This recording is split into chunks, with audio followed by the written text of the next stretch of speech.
13 जुलाई 1931 को एक वाकया पेश आया।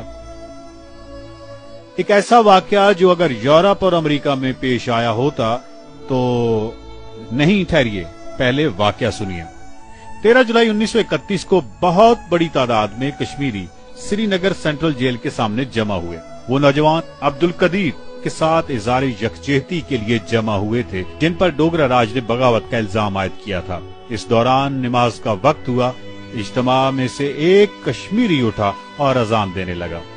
डोगरा सिपाहियों ने फायर दाग दिया। कश्मीरी मुसलमान की अजान अधूरी रही।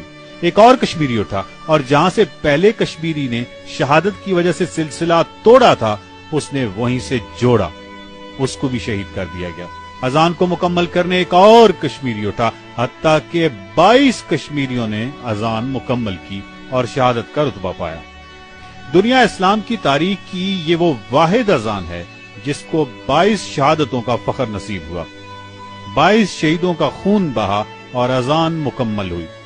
तसव्वुर कीजिए, अजान जारी है और 22 अफराद पै दर पै शहीद हो रहे हैं अजान की खातिर, हक की खातिर, हक के खुद इरादियत की खातिर। अगर कश्मीर किसी तरक्की याफ्ता बरे आजम में होता तो यकीनन हक के खुद इरादियत तो हासिल कर चुका होता, लेकिन इसके साथ इन 22 शहीदों पर सैकड़ों किताबें और कम अज कम 20 फिल्में जरूर बन चुकी होती कि ब्रेव हार्ट के मौजू से कहीं बड़ा मौजू था। इतना ब्रेव हार्ट कोई कश्मीरी मुसलमान ही रख सकता है।